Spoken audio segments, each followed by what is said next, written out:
Assalamualaikum warahmatullahi wabarakatuh. Selamat bergabung dalam pembelajaran tahun ketiga CFHC IPE. Perkenalkan, saya Syairul Alim dari Departemen Perawatan Dasar dan Emergensi FKKMK UGM. Pada materi kali ini, kita akan mendiskusikan terkait peran keluarga pada pengurangan risiko bencana berbasis komunitas, PRBBK. Outline dari materi ini terdiri dari dua materi besar. Yang pertama adalah pengelolaan risiko bencana berbasis komunitas atau PRBBK, dan yang kedua adalah peran keluarga dalam PRBBK ini. Kalau kita bertanya terkait dengan definisi bencana menurut UNISDR tahun 2009, bencana diartikan sebagai berikut, yaitu gangguan serius terhadap masyarakat atau komunitas yang menyebabkan terjadinya kehilangan nyawa, kerugian ekonomi, dan lingkungan secara luas. Dan ini melebihi kemampuan masyarakat yang terkena dampak untuk menghadapi dan menggunakan sumber daya mereka sendiri. Berikut adalah 5 pilar Disaster Risk Management System dan adaptasi perubahan iklim di Indonesia. Yang pertama, pengurangan risiko dan adaptasi perubahan iklim berbasis komunitas. Yang kedua, kemitraan pemerintah LSM dan swasta. Yang ketiga, BNPB, BPBD, organisasi dan struktur sektoral terkait. Yang keempat, pendidikan pengetahuan risiko dan teknologi.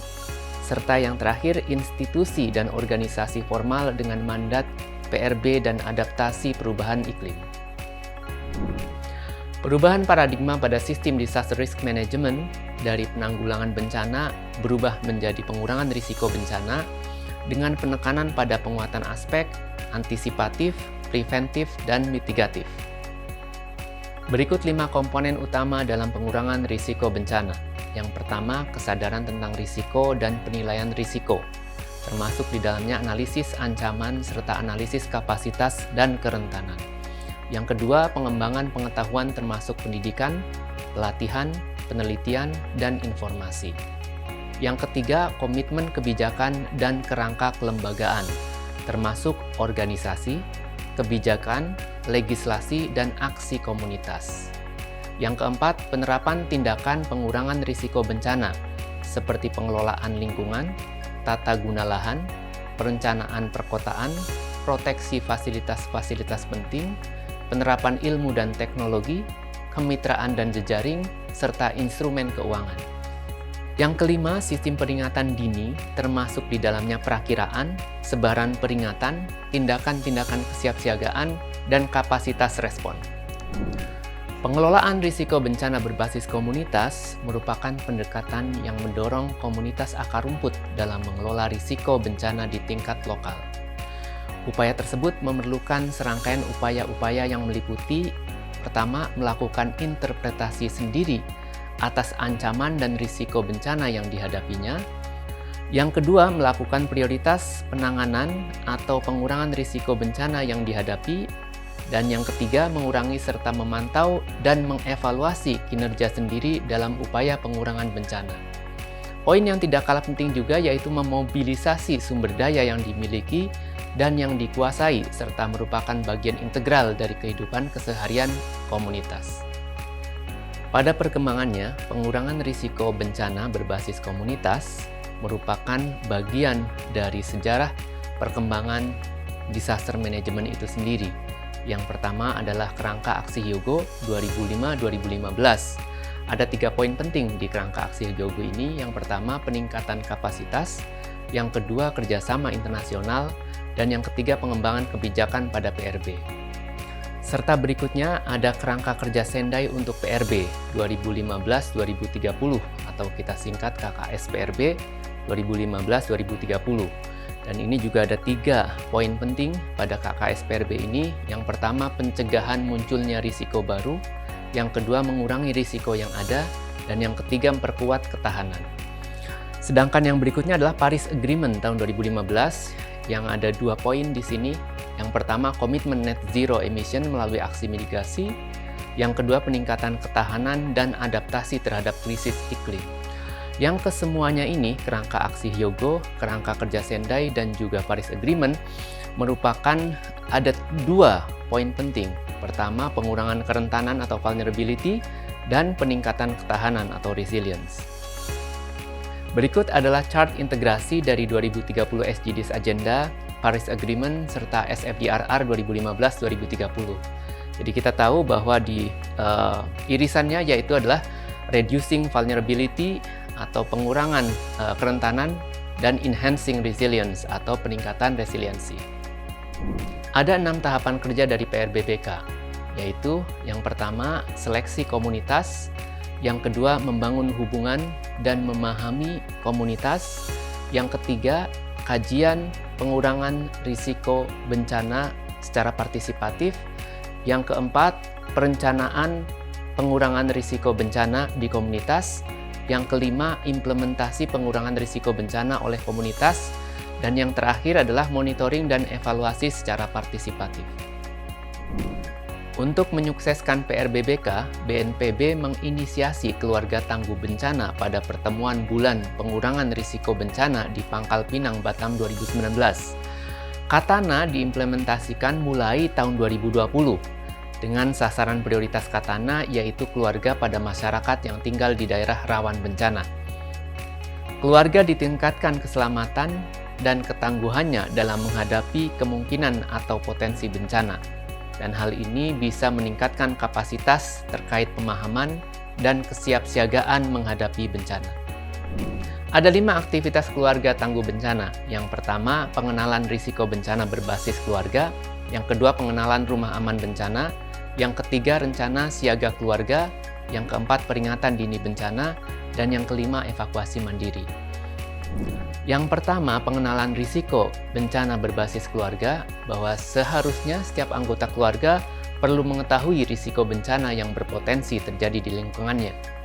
Jadi tidak hanya risiko bencana di rumah, namun juga risiko bencana yang ada pada lingkungan dan juga aktivitas harian tiap anggota keluarga, baik itu aktivitas rutin ataupun aktivitas temporer, seperti liburan, kunjungan keluarga, dan sebagainya.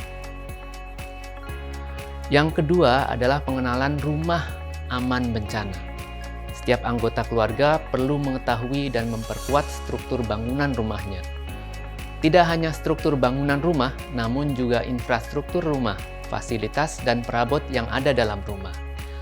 Memposisikan kamar tidur anggota keluarga difabel atau yang memiliki keterbatasan atau juga misalkan lanjut usia untuk evakuasi mandiri di ruang terdekat dengan jalur keluar. Ada 6 hal yang harus diperhatikan dalam penataan ruang untuk rumah aman bencana.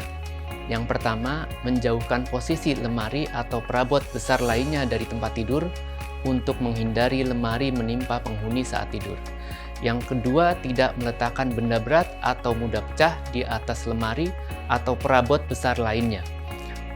Yang ketiga, perabot besar seperti lemari diatur menempel dengan dinding dan diperkuat dengan sandaran siku untuk menghindari jatuh, roboh, atau bergeser saat gempa. Yang keempat, tidak meletakkan benda berat yang mudah jatuh di langit-langit atau tembok. Yang kelima, tidak meletakkan perabotan yang menghalangi jalur evakuasi keluar rumah. Dan yang keenam, meminimalkan penggunaan kaca atau barang yang terbuat dari kaca atau mudah pecah di rumah. Baik, aktivitas ketiga yaitu rencana siaga keluarga. Berikut poin-poin terkait aktivitas rencana siaga keluarga. Poin pertama, bahwa perencanaan siaga keluarga perlu disusun dengan memperhatikan aktivitas harian tiap anggota keluarga. Yang kedua, juga perlu diperhatikan bahwa rencana kesiapsiagaan keluarga adalah perencanaan yang dibuat oleh keluarga untuk siap dalam kondisi akibat bencana, baik saat berada di lapangan ataupun di luar rumah. Berikutnya, dalam pembuatan rencana siaga ini, setiap anggota keluarga terlibat untuk memastikan bahwa mereka memahami dan menyetujui rencana tersebut. Dan poin selanjutnya yaitu penting untuk disiapkan salah satu anggota keluarga menguasai keterampilan pertolongan pertama, karena hal ini akan menentukan kondisi korban selanjutnya. Dan yang paling penting dalam rencana siaga keluarga yaitu penyiapan tas siaga bencana. Berikut 12 hal yang harus diperhatikan pada aktivitas rencana siaga keluarga.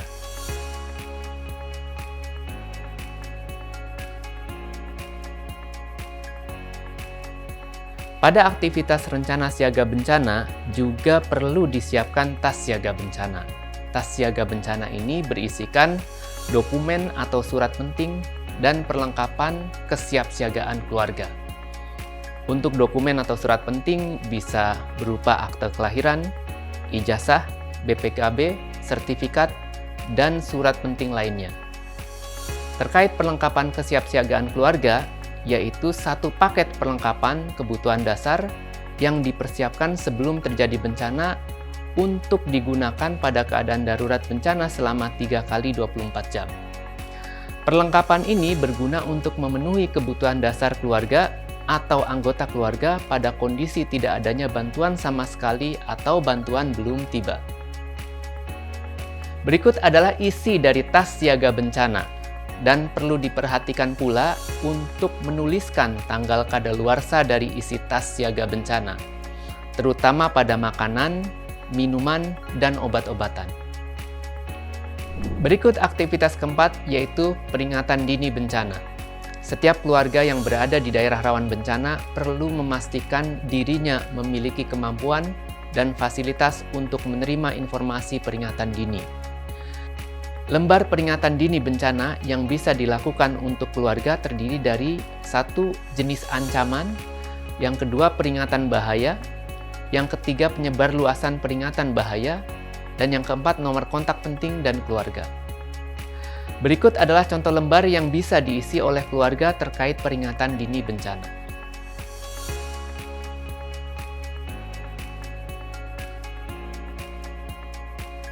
Aktivitas terakhir dari keluarga tangguh bencana adalah evakuasi mandiri. Perlu untuk dibuat rencana evakuasi keluarga. Hal ini dilakukan jika sewaktu-waktu terdapat tanda-tanda atau peringatan kejadian bencana. Dan poin berikutnya yaitu memastikan diri dan anggota keluarga selamat jika terjadi bencana. Dan yang paling penting adalah perlu dilakukan simulasi evakuasi, sehingga kemampuan setiap anggota keluarga dibangun agar berdaya melakukan evakuasi secara mandiri. Berikut contoh rencana evakuasi keluarga yang bisa dibuat oleh keluarga, dari mulai ayah, ibu, dan anak.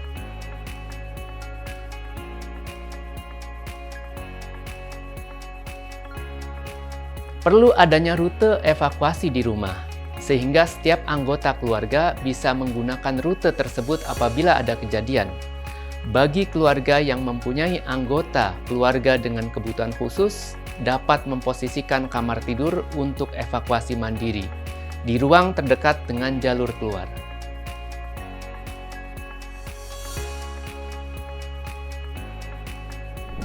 Semoga penjelasan ini dapat memberikan pemahaman kepada adik-adik terkait peran keluarga dalam PRBBK. Dapat kita simpulkan terkait dengan peran keluarga terhadap pengurangan risiko bencana berbasis komunitas, ada 5 aktivitas keluarga tangguh bencana yang harus dilakukan untuk meningkatkan kapasitas dan resiliensi keluarga. Sampai berjumpa dalam pembelajaran CFHC IPE berikutnya. Salam sehat.